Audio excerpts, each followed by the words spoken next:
sovereign gold bond. Friends,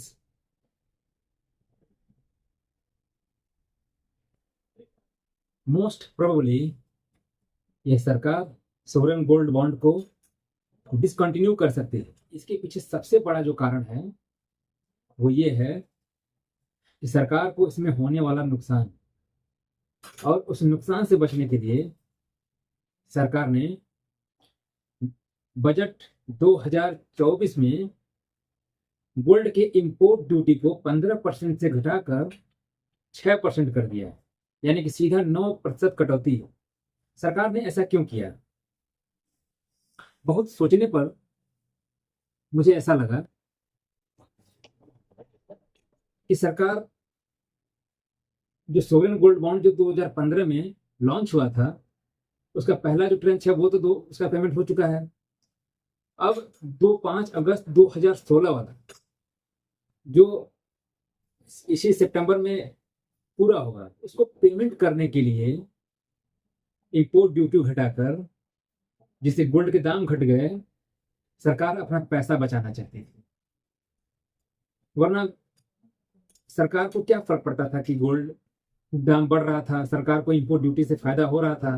भला कोई 9% import duty घटाता है क्या? इतिहास में ऐसा कभी नहीं हुआ था। एक्चुअली सरकार से एक बहुत बड़ा ब्लंडर हो गया है सोवरेन गोल्ड बॉन्ड के फॉर्म में, और वो ये है कि 5 अगस्त 2016 को issued sovereign gold bond as on date, आज के डेट में, जिसको आरबीआई ने 6,931 रुपये पर फिक्स किया है पर ग्राम, उसी रेट पर जो 5 अगस्त 2016 के जो गोल्ड बॉन्ड्स हैं उसको रिडीम करेगी। ये टोटल 122% का रिटर्न है फ्रॉम गवर्नमेंट ऑफ इंडिया। ये किसी भी इन्वेस्टमेंट में गवर्नमेंट ऑफ इंडिया के द्वारा दिया जाने वाला सबसे बड़ा रिटर्न है। अब सरकार से इतनी बड़ी गलती हुई कैसे? और मोस्ट प्रोबेबली आरबीआई या कहें तो सरकार अब एसजीबी को यानी सोवरेन गोल्ड बॉन्ड को डिसकंटिन्यू कर देगी। मैं आशा करता हूं कि आप सबको सोवरेन गोल्ड बॉन्ड के बारे में पता होगा। एसजीबी जो मिनिमम 1 ग्राम इश्यू होता है और maximum for individual 4 kg, for HUF 4 kg, and for trust and other institutions it is limit 20 kg। और गोल्ड बॉन्ड इश्यूड होता है, हुआ तो हुआ, साथ में 2.50% का एनुअली इंटरेस्ट भी सरकार दे रही है, और इसको 2 पार्ट में देगी, हाफ ईयरली करके। यानी कि सरकार 2.50% का इंटरेस्ट भी दे रही है, और प्लस इसकी सबसे खास बात यह थी कि ये जो गोल्ड बॉन्ड है, एसजीबी है, ये जब रिडीम करते समय उस समय जो प्रिवेलिंग जो रेट ऑफ इंटरेस्ट होगा उस पर ये रिडीम होगा। अब ये तो वही बात हो गई ना कि आपके पास कोई स्टॉक है नहीं और आपने उसको शॉर्ट कर दिया, नेकेड आपने शॉर्ट किया है, नेकेड कॉल लिया है। और जब आप जरा सोचिए सरकार को उस समय क्या लगा होगा। आजादी के बाद से 5 अगस्त 2016 का जो गोल्ड का जो रेट था वो 21,000 से 32,000 के बीच में ट्रेड कर रहा था, और आज के दिन ओपन मार्केट में गोल्ड 74,000 पर 10 ग्राम है। आप इमेजिन कर सकते हैं कि पिछले 70 साल में 31,000 था और अगले 8 साल में ये डबल हो गया। तो सरकार ने इतना बड़ा गोल्ड के दाम में उछाल आएगा, सरकार ने सोचा भी नहीं। बॉन्ड एक कूपन रेट होता है, उस पर गवर्नमेंट एक प्रॉमिस करती है कि इतने साल बाद हम आपको इतना पैसा वापस करेंगे, लेकिन इस केस में ये बॉन्ड के साथ साथ रेट ऑफ इंटरेस्ट तो आपको इस पर जो है 2.50% का इंटरेस्ट तो आपको मिल ही रहा है, प्लस साथ में आपको उस समय का जो गोल्ड का रेट होगा वो मिलेगा। आप जब रिडीम करेंगे तो आपको जो बढ़ा हुआ जो रेट होगा या घटा हुआ रेट होगा। सरकार को लगा होगा कि बहुत तेजी से इसका दाम बढ़ेगा नहीं, लोग गोल्ड फिजिकली लोग गोल्ड कम खरीदेंगे लोग, और मैक्सिमम पैसा लोग इसमें रखेंगे। हुआ क्या, जो अंतर्राष्ट्रीय स्थिति जो बदली, वार हो गया, रसिया वार, यूक्रेन वार, इजराइल, फिलिस्तीन, मिडिल ईस्ट, चाइना, ताइवान, ये सब सारे वॉर्स ने गोल्ड को और सिक्योर एसेट्स बना दिया, और हर देश, चाइना, रसिया, even India, Bangladesh, Sri Lanka crisis भी इसमें इन्वॉल्व है, सबने गोल्ड खरीदना शुरू कर दिया। गोल्ड खरीदने से गोल्ड की वैल्यू बढ़ी। गोल्ड की वैल्यू बढ़ी, सरकार ने इतना सोचा ही नहीं था कि 31,000 का गोल्ड अगले 8 साल में डबल हो जाएगा, डबल से भी ऊपर चला गया। तो जब आपके पास कोई स्टॉक नहीं है और आपने इसको शॉर्ट कर दिया, तो जब उसका रेट बढ़ जाएगा तो आपको पूरा लॉस होगा, तो सरकार को लॉस हुआ है।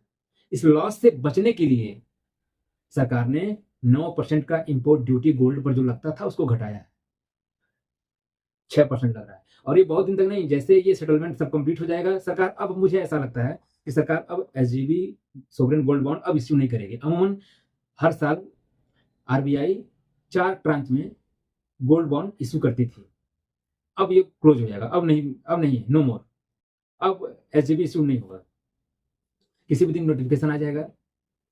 सरकार के जो सूत्र हैं वो यही बता रहे हैं कि अब एसजीबी इश्यू नहीं होगा, क्योंकि सरकार के सामने ये पेमेंट क्राइसिस क्रिएट कर देगा, क्योंकि अभी भी नहीं लग रहा है कि गोल्ड कहां जाके रुकेगा।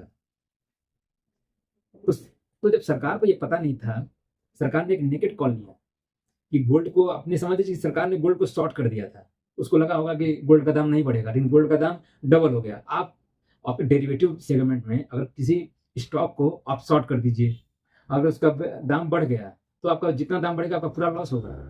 आपने 2.5% का आपने हर साल इंटरेस्ट भी दिया और वो फिक्स्ड था। इंटरेस्ट 2 प्रकार का होता है, एक फिक्स इंटरेस्ट और फ्लोटिंग इंटरेस्ट। जो फिक्स उसको कहते हैं जो फिक्स रहेगा, मतलब वो चेंज नहीं होगा, आरबीआई चाहे रेट बढ़ाए या घटाए। फ्लोटिंग का मतलब होता है कि जैसे सिचुएशन होगा, इन्फ्लेशन होगा, आरबीआई का रेट ऑफ इंटरेस्ट या वो उसको घटाएगी या बढ़ाएगी, वो फ्लक्चुएट करता रहेगा ईयर ऑन ईयर।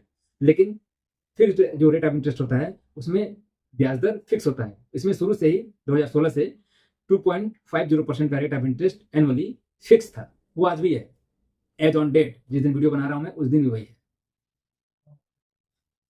तो सरकार से जो ये गलती हुआ है, सरकार उसको अब रियलाइज कर रही है कि अगर हो सकता है कि यहाँ से गोल्ड अगर 80,000 पहुंच जाए। अच्छा देखिए, एक चीज और आपको मैं बताता हूँ कि गोल्ड का दाम 6,900 तो हुआ था जिस दिन बजट के अगले दिन, लेकिन आज के डेट में, एज ऑन डेट, आज 5 अगस्त है और आज के दिन फिर गोल्ड अपने 72,000 के लेवल, 72,000 पार करके 74,000 पे आज ट्रेड कर रहा है। तो जो इंटरनेट जिस कमोडिटी की इंटरनेशनल मार्केट में ट्रेडिंग होती है, आप उसको कैसे कंट्रोल कर सकते हो यार? आपसे गलती तो हो ही गई है, और गलती को आप समझते समझते, कैलकुलेट करते करते, जब आपको पेमेंट देने की बारी आई तब आपको रियलाइज हुआ कि हाँ, आपने कितनी बड़ी गलती कर दी है। आप 120% का रिटर्न दे रहे हैं, और आज जो लोग सेफ इन्वेस्टमेंट करते हैं उनको ऐसा लगता होगा कि काश वो और ज्यादा गोल्ड लिए होते। लेकिन आपने एक होशियारी किया है, आरबीआई ने क्या किया है कि उसको फिक्स कर दिया है कि 6,931 रुपया पर ग्राम के रेट से ही 5 अगस्त 2016 को जो एसजीबी बॉन्ड जो इश्यूड हुए थे उनको वो रिडीम करेगी। इस रेट पर रिडीम करेगी, ये मार्केट नहीं डिसाइड कर रहा है। इस दरमियान जो कम दिन जो रेट ऑफ इंटरेस्ट था, इस दरमियान जो सबसे कम दर था गोल्ड का, वो आरबीआई ने चुना है, 6,931 रुपया। तो आप, लेकिन ये करना गलत है। इसके पीछे कारण यह है कि सरकार पर लोग ट्रस्ट करते हैं कि सरकार ने ऐसा कहा है तो ऐसा करेगी। आज के दिन मान लीजिए कि अगर सुकन्या समृद्धि स्कीम है, लोग पैसा जुटाते जुटाते, लोग आज से आप इसको पेमेंट करेंगे 18 साल बाद, अगर शादी 21 साल बाद उसका मेच्योरिटी होगा। 20 साल 21 साल कोई छोटा समय नहीं होता है। उसके बीच में अगर आपने कोई पॉलिसी ला दी कि इसके रिडेम्पशन पे आपको टीडीएस देना होगा 20% 30%, तो बहुत बड़ा अमाउंट होता है वो। तो फिर लोगों का भरोसा कैसे कायम रखेंगे आप? तो जब आपको गोल्ड रिडीम करने की जब समय आया, आपको गोल्ड का दाम वापस करने का समय आया, तो आपने इंपोर्ट ड्यूटी घटा दिया। आपने 1-2 दिन पहले ही जो डिसाइड कर लिया कि हम इसी रेट पे इसको रिडेम्पशन देंगे। तो एक ट्रस्ट डिफिसिट कहीं ना हो जाए, इसका डर है। जैसे पीपीएफ है, पीपीएफ सेफ है, सिक्योर। पीपीएफ 1968 से चला आ रहा है, उसमें कोई दिक्कत नहीं है। लेकिन एसजीबी के सीन में ऐसा नहीं होना चाहिए था। आपने जो प्रॉमिस किया था, आपको उस प्रॉमिस पर खड़ा उतरना चाहिए था। लेकिन आपको लगा होगा कि ये तो बहुत बड़ा अमाउंट हम पे आउट में चला जाएगा, सोवरेन गोल्ड बॉन्ड। अब समय आ गया है इसको अलविदा कहने। आशा करता हूं कि आप लोग मेरी भावना समझ रहे होंगे, मेरी बात समझ रहे होंगे, मैं कहना क्या चाहता हूँ। सरकार के द्वारा एक ब्लंडर था एसजीबी, और ये एक नेकेड शॉर्ट सेलिंग कहते हैं जिसको, आपने गोल्ड पर किया था। आपने गोल्ड पर जब शॉर्ट किया था उस समय 3100 का रेट था पर ग्राम, और आज के समय ये 6,931 रुपया है पर ग्राम। उस रेट से आज का गोल्ड डबल हो चुका है, डबल से भी ज़्यादा हो चुका है। मिलते हैं नेक्स्ट वीडियो में, तब तक के लिए धन्यवाद।